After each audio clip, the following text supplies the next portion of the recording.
அதிமுக முன்னாள் அமைச்சரும் மூத்த தலைவருமான திரு வைகை செல்வன் அவரிடம் பேசுவோம்.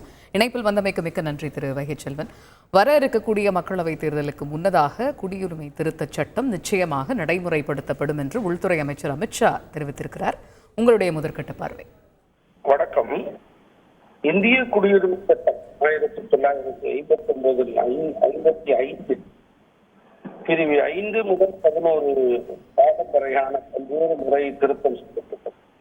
ஆனால் அமலுக்கு வரும் என்று தற்போதைய பாஜக அரசு கூறியிருப்பது சிறுபான்மை மக்களுக்கு பாதுகாப்புக்கு எதிரானதாக அமைந்தால் எதிர்க்கும்.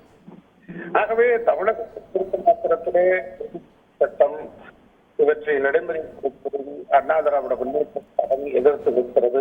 சிறுபான்மை மக்களுக்கு எதிராக பல்வேறு கருத்து சொன்னாங்க. ஆனா 2019 நம்ம ஆதரவா தானே இருந்தோம்.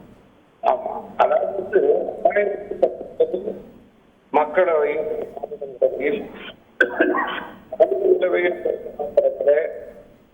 எந்த பிரச்சனையும் வராது. அதுவும் குறிப்பாக அஸ்ஸாம் போன்ற மாநிலங்களுக்கு அங்க இருக்கக்கூடிய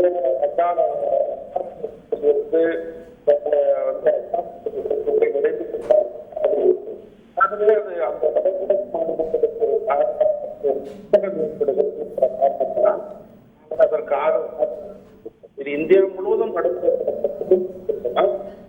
நாங்கள் எதிர்ப்போம். வருவது சட்டம் பாஜகவின் தெளிப்பாக. செய்திகளை உடனுக்குடன் தெரிந்து கொள்ள உடனே சப்ஸ்கிரைப் பண்ணுங்க.